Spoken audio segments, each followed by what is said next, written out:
प्रिय छात्रों, प्रश्नावली 5.1 के 2 क्वेश्चन पूरे हुए थे। तीसरा क्वेश्चन देखिए, निम्नलिखित में से प्रत्येक एपी के लिए प्रथम पद और सार्वंतर निकालना है।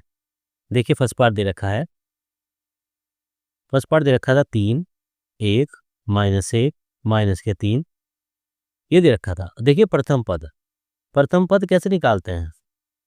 प्रथम पद लिखते हैं ए से, और ए का मान पहला पद जो है हमारा वो है 3। दूसरा दे रखा है सार्वंतर। सार्वंतर निकालना, सार्वंतर होता है डी, और डी को कैसे निकालते हैं? डी निकालते हैं दूसरे में से पहले वाला घटा के, या इसको लिख सकते हैं A2 माइनस A1 से। A2 का मान है 1 और A1 का मान है माइनस के 3। कितना बचा? ये बचता है माइनस के 2। तो A का मान प्रथम पद आ गया 3 और सार्वंतर D का मान आ गया माइनस के 2। ये हमारा पहले पार्ट का आंसर आ जाता है। सेकंड पार्ट देखिए, ये बहुत आसान है और पेपर में 1 नंबर में आ जाते हैं। ये दे रखा है हमारा माइनस के 5, माइनस का 1, 3 और 7। इसमें देखिए प्रथम पद जैसे कि नजर आ ही रहा है, प्रथम पद ए कितना दे रखा है? ये दे रखा है हमारा माइनस के 5, पहला पद प्रथम पद कहा जाता है। उसके बाद निकालना है सार्वंतर। सार्वंतर को लिखते हैं डी से, और फॉर्मूला वही है A2 माइनस A1। A2 का मान है माइनस का 1 और माइनस के 5, या इसको लिख सकते हैं माइनस का 1 और माइनस प्लस के 5, माइनस का 1 और प्लस के 5, ये बच जाता है हमारा 4। तो प्रथम पद का मान आ गया माइनस के 5 और सार्वंतर डी का मान आ गया हमारा 4। ये हो गया हमारा सेकंड पार्ट। थर्ड पार्ट देखिए,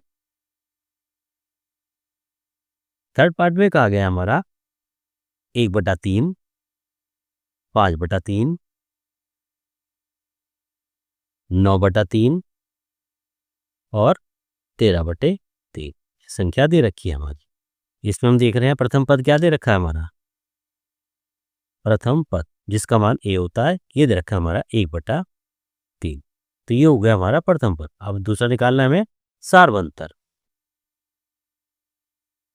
सार्वंतर यानी कि डी का मान, ये होता है हमारा A2 माइनस A1। A2 का मान 5/3, A1 का मान 1/3।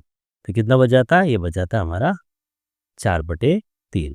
तो प्रथम पद ए का मान 1/3 और सार्वंतर डी का मान 4/3। ये होता है हमारा थर्ड पार्ट। लास्ट पार्ट और देखिए, फोर्थ पार्ट। ये दे रखा है हमारा 0.6, 1.7, 2.8 और 3.9 की संख्या दे रखी है हमारी। तरीका वही करने का है। सबसे पहले प्रथम पद यानी कि ए का मान, ये दे रखा है हमारा 0.6। उसके बाद सार्वंतर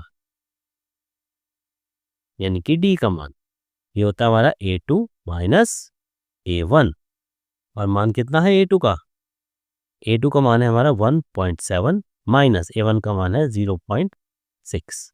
तो जब 1.7 में से 0.6 घटाएंगे तो ये बच जाता है हमारा 1.1।